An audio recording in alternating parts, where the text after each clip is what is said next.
Selanjutnya, kita akan membahas kelainan dan penyakit sistem ekskresi pada manusia. Nah, ternyata ada beberapa kelainan dan penyakit yang dapat terjadi pada sistem ekskresi manusia.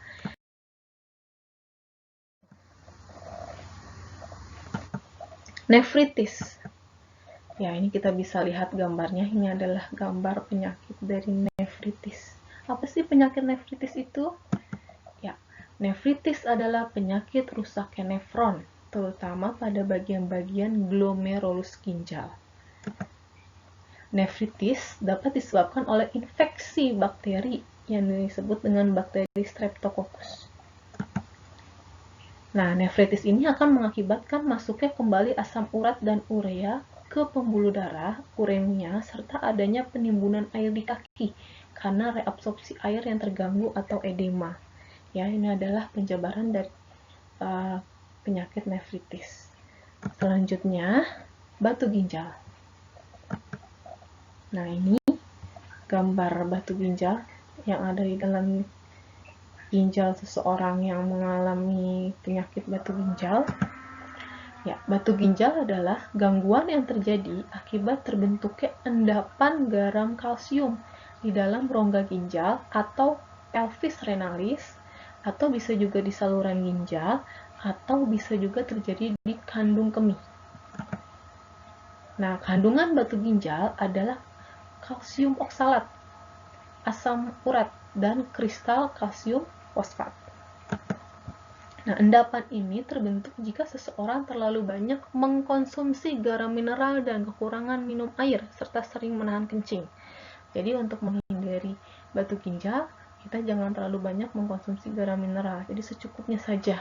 Dan harus meminum air yang disarankan sehari, itu minimal 8 gelas sehari. Serta kalau kita udah pengen buang air kecil, jangan ditahan-tahan.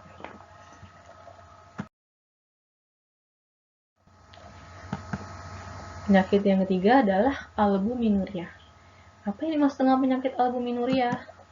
Ya, albuminuria terjadi akibat adanya kerusakan pada glomerulus yang berperan dalam proses filtrasi, sehingga pada urin ditemukan adanya protein.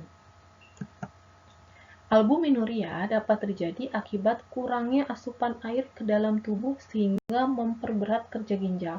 Mengkonsumsi terlalu banyak protein, kalsium, dan vitamin C dapat membuat glomerulus harus bekerja lebih keras sehingga meningkatkan resiko kerusakannya. Jadi, penyakit albuminuria ini diambil dari kata albumin. Nah, albumin ini adalah salah satu jenis protein yang ada dalam tubuh manusia. Jadi, jika terjadi kerusakan pada proses filtrasi, maka protein yang seharusnya diserap kembali atau tersaring masuk lagi ke dalam tubuh, tapi di sini lolos, sehingga di dalam urin kita terkandung protein albumin. Kemudian penyakit berikutnya adalah hematuria. Apa yang dimaksud dengan hematuria? Jadi hematuria merupakan penyakit yang ditandai dengan adanya sel-sel darah merah pada urin. Nah, maka urinnya itu biasanya nanti jadi agak berwarna kemerahan. Hal ini disebabkan penyakit pada saluran kemih akibat gesekan dengan batu ginjal, dan hematuria juga dapat disebabkan oleh adanya infeksi bakteri pada saluran kemih. Selanjutnya, penyakit berikutnya adalah diabetes insipidus. Nah, diabetes insipidus di sini penyakit yang disebabkan karena kekurangan hormon ADH atau hormon antidiuretik. Dan kondisi tersebut menyebabkan tubuh tidak dapat menyerap air yang masuk ke dalam tubuh, sehingga penderita akan sering buang air kecil secara terus-menerus. Jadi biasanya bisa berulang-ulang kali dalam sehari dia bolak-balik ke kamar mandi karena buang air kecil secara terus-menerus. Itu adalah penyakit diabetes insipidus. Lalu penyakit berikutnya yaitu diabetes mellitus. Nah, pada diabetes mellitus, penyakit ini disebabkan karena kekurangan hormon insulin. Apa itu hormon insulin? Hormon insulin ini berfungsi mengatur kadar gula darah. Jadi, jika kekurangan hormon insulin akan menyebabkan gula dalam darah tinggi, sehingga kerja ginjal menjadi lebih berat, akibatnya dapat menyebabkan kerusakan pada glomerulus sehingga menyebabkan urin mengandung gula.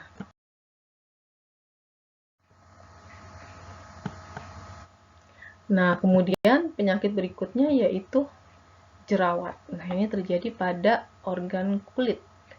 Ini adalah contoh jerawat yang terjadi di bagian wajah.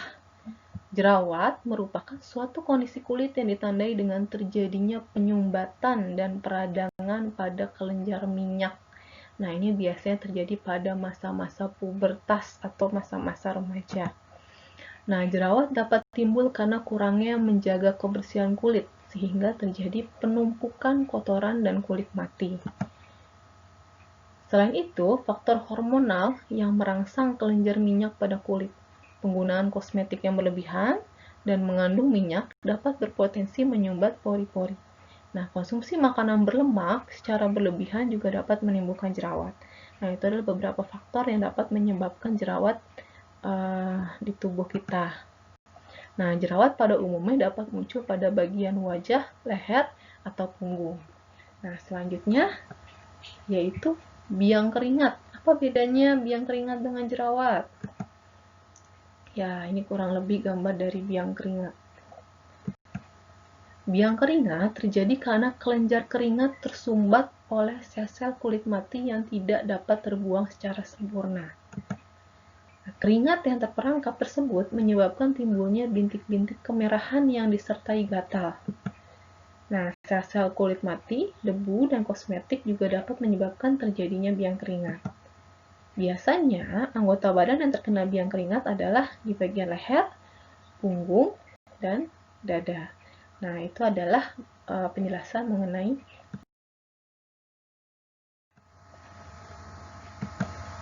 Nah, setelah kita mempelajari berbagai jenis kelainan dan penyakit pada sistem ekskresi, lalu bagaimana agar kita tidak mengalami penyakit tersebut?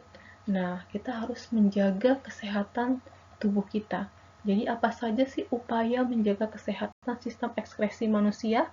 Yang pertama, bisa dengan banyak minum air putih minimal 2 liter sehari.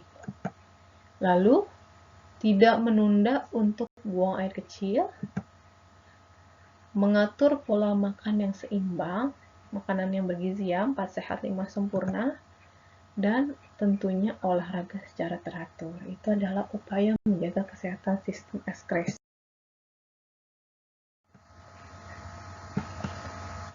Nah, untuk tambahan wawasan kalian, tahukah kamu apa yang dimaksud dengan dialisis atau biasa disebut dengan cuci darah? Ada yang pernah mendengar istilah cuci darah? Nah, cuci darah ini biasanya dilakukan karena ginjal dalam tubuh kita dua-duanya sudah mengalami gagal ginjal atau mengalami kerusakan, sehingga tubuh kita tidak mampu melakukan proses filtrasi, sehingga terhambat untuk pengeluaran urin di dalam tubuh kita. Nah, ini bahaya.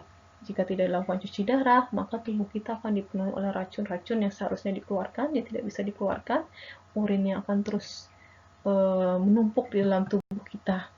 Nah, dialisis atau cuci darah merupakan salah satu cara yang dapat dilakukan ketika ginjal tidak dapat berfungsi dengan baik. Namun, cara tersebut memiliki kekurangan diantaranya adalah penderita kerusakan ginjal harus terus-menerus melakukan dialisis selama periode waktu tertentu. Jadi ini ketergantungan, karena ginjal kita udah rusak. Jadi kita harus minimal biasanya seminggu 2 kali cuci darah, dan itu biasanya selama kita hidup. Mesin dialisis merupakan mesin yang bekerja seperti ginjal. Jadi mesin dialisis ini menggantikan fungsi ginjal yang akan membersihkan darah dengan cara difusi sederhana. Jika mesin ini dinyalakan, darah yang penuh dengan sisa metabolisme akan mengalir di sepanjang pipa yang kosong. Setelah darah memenuhi pipa, sisa metabolisme mengalami difusi ke dalam larutan yang tersedia dalam pipa tersebut. Nah, setelah darah disirkulasikan beberapa kali di sepanjang mesin dan arteri tubuh, maka darah pasien akan menjadi bersih dari sisa metabolisme. Selama proses pencucian, darah pasien ditambahkan dengan zat anti penggumpalan. Nah, selain dengan proses dialisis atau cuci darah, nah di sini ada juga proses yang disebut dengan transplantasi ginjal. Jadi transplantasi ginjal ini merupakan operasi yang dilakukan dengan cara memberikan ginjal yang sehat dari orang lain atau donor kepada pasien yang menderita kerusakan ginjal. Transplantasi ginjal juga memiliki resiko seperti penolakan tubuh terhadap organ ginjal yang diberikan. Oleh karena itu, penderita kerusakan ginjal yang telah mendapatkan transplantasi ginjal harus mengkonsumsi obat tertentu untuk mencegah reaksi penolakan tubuh terhadap organ baru yang ditransplantasikan. Nah, itu adalah penjabaran mengenai dialisis dan proses transplantasi ginjal. Ya, ini adalah gambar mesin dari dialisis atau cuci darah. Sekian penjelasan mengenai sistem ekskresi pada manusia. Terima kasih.